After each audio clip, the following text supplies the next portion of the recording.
বাবা বাবা, দেখেছো ধানের ওপর কিরকম কুয়াশা পড়েছে? শীত বুঝি এবার চলেই এসলো। আমার শীতকাল খুবই ভালো লাগে। হ্যাঁ রে বাবা, তাই তো দেখছি। সকাল সকাল ভালোই কুয়াশা পড়েছে। তো চল চল, বাড়ি গিয়ে সর্ষের তেল মেখো করে একদম আলু ভর্তা খাবো। চল চল। কেন বাবা, কাল বাজারে গিয়ে তো অনেক শাকসবজি কিনলাম, আর আজ তুমি বলছো আলু ভর্তা খাবো?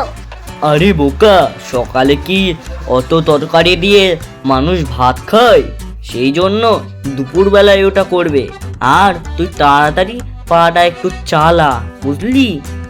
তাড়াতাড়ি তো যাচ্ছি বাবা, তোমার জন্যই তো বসে আছি। তুমি তো কচ্ছপের মতন হাঁটছো, আর আমি ভালোই জোরে হাঁটছি। বাবা, তোর মুখে এত কটা ঢুকালো কে রে? যা যা, তোকে আমি ধরিয়ে রেখেছি নাকি? তাড়াতাড়ি যা, দৌড়ে যা। এখন দেখো তোমার আগে কিভাবে দৌড়ে চলে যাই, এখন বুঝতে পারবা। বেশি করে সর্ষের তেল দিয়ে আলু ভর্তা বানিয়েছো তো? তা বেশি করে সর্ষের তেল না দিলে তুমি কি আবার খাবে? 12 বছর হয়ে গেল, এটা কি আবার ভোলা যায় নাকি? হ্যাঁ হ্যাঁ, দিয়েছি, অনেক দিয়েছি। মা, দুপুরে কি রান্না করবে আজ? তোরা বাপ বেটা মিলে যা বাজার করেছিস সেটাই তো রান্না করব নাকি? আচ্ছা ঠিক আছে, তাহলে তুমি শোনো কি দিয়ে কি রান্না করবে। হ্যাঁ, আচ্ছা ঠিক আছে, বল। বাবা এনেছে কাল রুই মাছ, ওই রুই মাছের ঝোল আলু দিয়ে একদম ভালো করে করবে। আর আর কি কি এনেছে? আর এনেছে ঢেঁড়স, ওই ঢেঁড়স দিয়ে 2 পদ রান্না করবে। কেমন? একটা হচ্ছে ঢেঁড়স দিয়ে চিনি দিয়ে লঙ্কা ধনে পাতা দিয়ে একটা ভর্তা করবে, আর একটা হচ্ছে ঢেঁড়স দিয়ে কুচি কুচি করে আলু কেটে ওইটা করবে। মনে থাকবে তো? থাকবে থাকবে, আমার সব কথাই মনে থাকবে।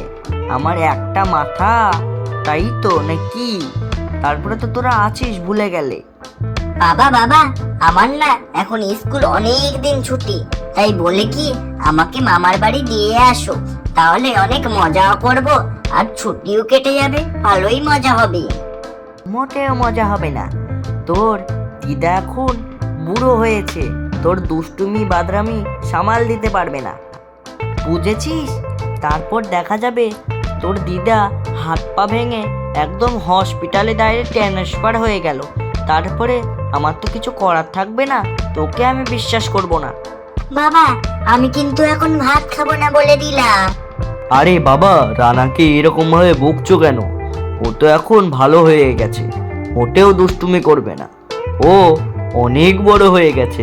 হে হে হে। তাহলে আমাকে মামা বাড়ি নিয়ে যাবে বাবা? হ্যাঁ, আমি, তুই, তোর মা, আমরা 3 জনই যাব।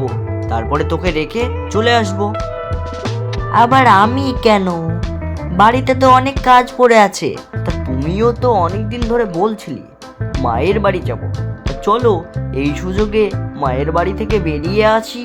তা যেতে পারি, তবে একটা আমার শর্ত আছে।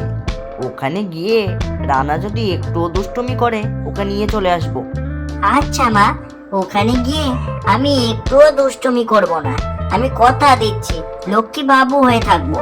তুই আমাকে যে কথা দিয়েছিস সেটা তো একদম রাস্তায় যেতে যেতেই ভুলে যাবি রে বাবা। তার চেয়ে তুই কথাটা ফিরিয়েই নে। থাক মা, তোমরা নিয়ে গেলে নিয়ে যাবে, না নিয়ে গেলে নিয়ে যাবে না। তার চেয়ে তুমি এত কথা শোনাও না, এই বলে দিলাম। থাক থাক, ছেলেটাকে আর খাপিয়ে দিও না তো, একদম রেগে লাল হয়ে যাচ্ছে। যা, তুই একদম জামা কাপড় গুছিয়ে নিয়ে গা, তারপরে আমরা কালকের দিকে সকালে রওনা দিব, বুঝলি? আচ্ছা বাবা, আজকের বিকালের দিকেই সব কিছু গুছিয়ে রাখবো। তুমি আমার কত ভালো বাবা, এরকম বাবা জানে সবাইকে দেয়। কথা শুনলেই ভালো, আর তোর কথা না শুনলেই খারাপ, তাই না? কি বলিস? বাবা, তুমি কি যে বলো না।